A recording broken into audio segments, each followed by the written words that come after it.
ও এখন এমন এমন অ্যাপ হয়ে গেছে এবং এমন এমন এত ভালো ভালো মার্কে এত ভালো ভালো সফটওয়্যার হয়ে গেছে যে একটা স্মার্টফোন দিয়ে একটা ভালো ভিডিও রিপ্রেজেন্টেশন তৈরি করাটা খুব ইজি। তো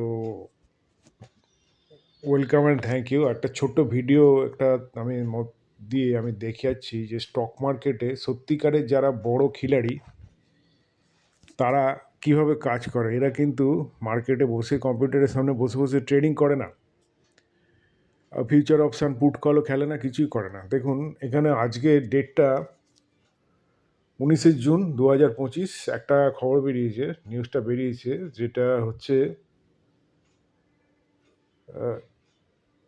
19শে জুন 2025 এটা রিপোর্টটা হয়েছে। টপ ইনভেস্টার্স আশিস কাছলিয়া, বিজয় কেডিয়া, মধু কেলা বাই স্মল ক্যাপ স্টকস। তো তিনজন নিচে যাদের ছবি রয়েছে, মিডিলে এনার নাম বিজয় কেডিয়া, বাঁদিকে ইনি আশিস কাছলিয়া, ডান দিকে মধুসূদন কেলা। মধুসূদন কেলা রিলায়েন্স মিউচুয়াল ফান্ডের ফান্ড ম্যানেজার ছিল আগে, এখন রিটায়ারমেন্ট নিয়ে এখন নিজে একটা বড় ফান্ড করে এখন নিজে ইনভেস্টার হয়ে গেছে, বিশাল বড় ইনভেস্টার। বিজয় কেডিয়া আমাদের কলকাতার লোক, এখানে পার্ক স্ট্রিটে কলেজটা আছে, ওই কলেজে পড়তো। এখন বর্তমানে এখন প্রেজেন্টলি এখন বোম্বেতে থাকে, কলকাতায় বড়বাজারে একটা দোকানে এমনি কাজ করতো। খুব সাধারণ অবস্থা থেকে এখন বিশাল বড় ইনভেস্টার, বিশাল বড়, বোম্বেতে থাকে এখন। আশিস কাছলিয়া খুব শিক্ষিত, খুব ভেরি হাইলি এডুকেটেড, অনেক জীবনে প্রথম দিকে বেশিরভাগ সময় আমেরিকাতে কাটিয়েছে, ওখানে ভালো চাকরি করতো। যাই হোক, তো যেটা আমি দেখাতে চাইছি, এখন বিরাট বড় আশিস কাছলিয়া বিরাট। এরা ভারতে যারা বড় বড় খুব বড় বড় ইনভেস্টার বড় বড় আছে নাম, প্রথম 10 জনের মধ্যে এরা আছে, এদের খুব বড় ইনভেস্টার। তো এটা দেখুন, এরা আমি নিউজটা ডিটেলসে যাচ্ছি এবার। Ashish Kacholia bets on Som Distilleries. Som Distillery বলে একটা কোম্পানিতে আশিস কাছলিয়া শেয়ার কিনেছে।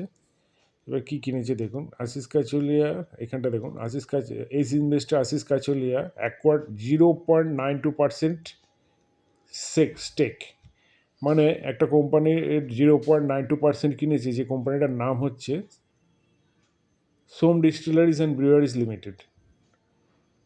এটা আপনারা না সার্চ করে দেখতে পারেন। তা 10 কোটি টাকা ইনভেস্ট করেছে 3 মাসের মধ্যে, 10 কোটি টাকা শেয়ার কিনেছে সোম ডিস্টিলারি ব্রিউয়ারিজ লিমিটেডে। এরপরে চলুন দেখি, ভিডিওটা আমি লং করতে চাইছি না, খুব ছোট্টর মধ্যে করব। মধুসূদন কেলা অ্যাকোয়ার করেছে, যেটা সোম ডিস্টিলারের মার্কেট ক্যাপ হচ্ছে 3100 কোটি টাকা, এখানটা দিয়েছে 31 কোটি, তার মধ্যে 10 কোটি টাকা শেয়ারও কিনেছে আশিস কাছলিয়া। মধুসূদন কেলা কিনেছে সাঙ্কারা বিল্ডিং প্রোডাক্টসে 1.89% স্টেক কিনেছে ফর ₹42 crore। এইখানটা দেখুন 42 কোটি টাকার শেয়ার কিনেছে 1.89 স্টক, 4.6 লাখ শেয়ার কিনেছে।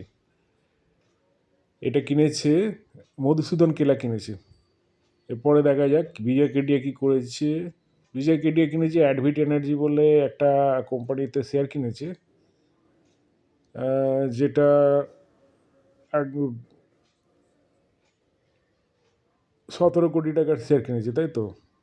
হ্যাঁ, এটাও অ্যাডভিট এনার্জিতে, তো বিজয় কেডিয়া এন্টার্স অ্যাডভিট এনার্জিতে 0.92% স্টেক এটাও কিনেছে, যার ভ্যালু হচ্ছে 17 কোটি টাকা। তো আমার যেটা বক্তব্য হচ্ছে যে দেখুন, বড় ইনভেস্টাররা কিন্তু এইভাবে কাজ করে। এরা কিন্তু ওই কম্পিউটারের সামনে বসে বসে ফাটকা খেলে না, জুয়া খেলে না, ওই ফিউচার অপশানে ট্রেডিং করে না, কিছুই করে না। আমি এই ইনভেস্ট করেছি বলে আপনাদের ঝাঁপিয়ে পড়ে শেয়ারগুলো কিনতে হবে তা নয়, কিন্তু সে কথা আমি বলছি না। আমি এইভাবে কাজ করি না, কিন্তু আমি যদি কোনো শেয়ারকে সিলেকশন করি, তারপরে আমি ভালো করে রিসার্চ করে দেখি কোনো বড় বড় ইনভেস্টার সেটাকে কিনছে, তখন আমার সাহসটা খুব বেড়ে যায়। ওকে, থ্যাংক ইউ ফর ওয়াচিং।